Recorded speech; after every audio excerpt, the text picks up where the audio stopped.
Le thème que nous avons développé aujourd'hui, portant sur la conférence de presse thématique et sur le thème de la controverse actuelle sur l'analyse juridique de la preuve judiciaire du crime de détournement de deniers publics, qui est un thème d'actualité.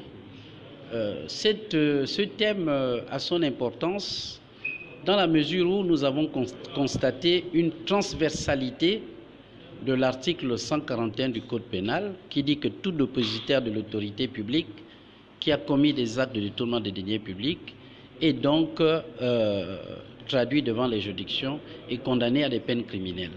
Or, nous avons la hiérarchie formelle du point de vue de la Constitution de l'article 76 qui dit que la Cour des comptes est la plus haute instance en matière de finances publiques et que sur l'article 38 de la loi 1194 sur la Cour des comptes, c'est la Cour des comptes qui sanctionne et qui mène les enquêtes par rapport au détournement des deniers publics.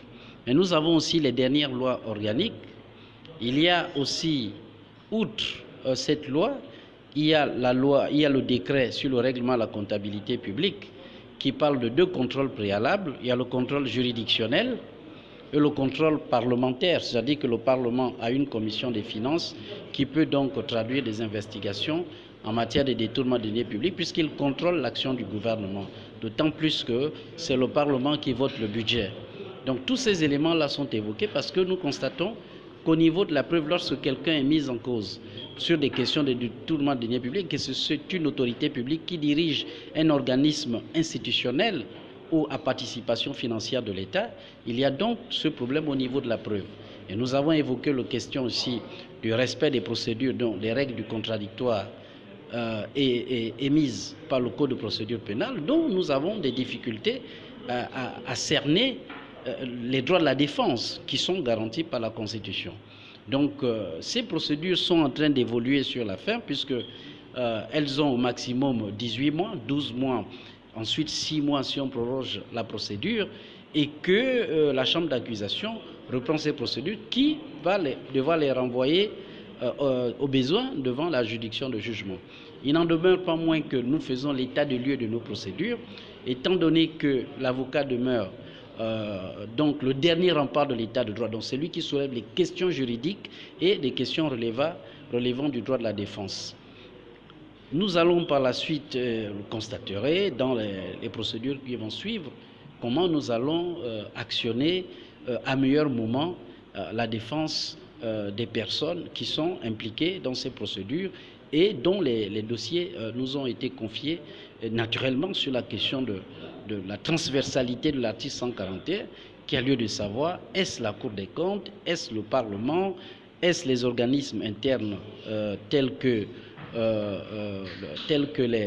les inspecteurs financiers qui ont aussi un contrôle à mener, tels que le Parlement, tels que la Cour des comptes, quel est l'organe institutionnel qui a vocation à déterminer la preuve du détournement des deniers publics, si tant est que la dernière réforme du Code de procédure pénale dit que c'est la formation spécialisée qui a donc compétence pour traiter de ces questions-là.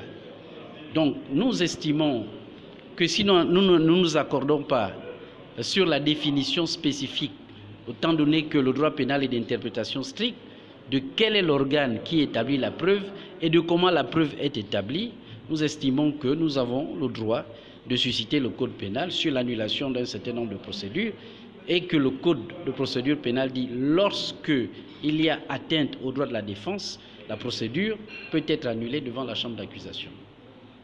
Est-ce que nous appliquons les textes qui régissent la Cour des comptes? Est-ce que nous appliquons les textes qui régissent la comptabilité publique? Est-ce que nous appliquons le Code de procédure pénale qui donne le pouvoir au procureur de la République de mettre également en mouvement l'action publique? Voilà, ce sont autant de questions qui nous taraudent l'esprit. Et nous disons que quelle que soit la procédure, on est obligé de passer soit par une ordonnance de renvoi devant la cour d'assises, ou bien devant la juridiction spéciale de jugement, ou une ordonnance de non-lieu. Quelle que soit la procédure, le juge d'instruction est obligé de rendre une ordonnance. Soit l'inculpé ou l'accusé bénéficie d'un non-lieu, soit il est renvoyé devant l'instance de jugement. Et c'est devant l'instance de jugement que le problème est posé. Et les confrères ici vous ont parlé du cas Wada. Et vous voyez que nous revenons toujours au point de départ. Donc c'est pour vous dire que ces affaires peuvent ne pas déboucher sur des jugements. Parce que les avocats, malgré les difficultés auxquelles ils sont confrontés, font des efforts pour mettre le maître des poursuites, c'est-à-dire le procureur de la République actuelle, en difficulté. En difficulté.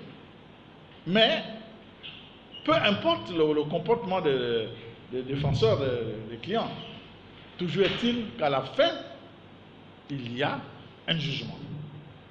S'il n'y a pas une ordonnance de non-lieu, donc qui disculpe absolument la personne poursuivie, obligatoirement il y a un jugement. Et c'est devant l'instance de jugement que les avocats essayent de faire leur démonstration. Donc dire que ces affaires dites Scorpion seront jugées en telle année, non. En fait, ce n'est même pas une espèce de, je ne sais pas, de ramassis qu'on balance comme ça et on dit, bon, écoutez, nous avons rassemblé 1000 affaires dites Scorpion, ces affaires seront jugées le 31 décembre. Non, ça ne se passe pas comme ça. Chaque affaire est spécifique en fonction de la nature même de ces affaires-là, parce qu'il y a des gens qui géraient les sociétés para-étatiques, les sociétés publiques, il y a d'autres qui sont dans l'administration centrale, voyez-vous. Et il y a également pas des ramifications, mais on dira peut-être quelques méli-mélo, mais on ne saurait quoi vous dire en ce moment. Tout ce qu'on sait, c'est que les procédures sont enclenchées, les avocats doivent faire leur travail, et vous voyez très bien que les inculpés, les personnes, les accusés, les personnes poursuivies sortent au jour le jour lorsque certains éléments ne sont pas établis clairement.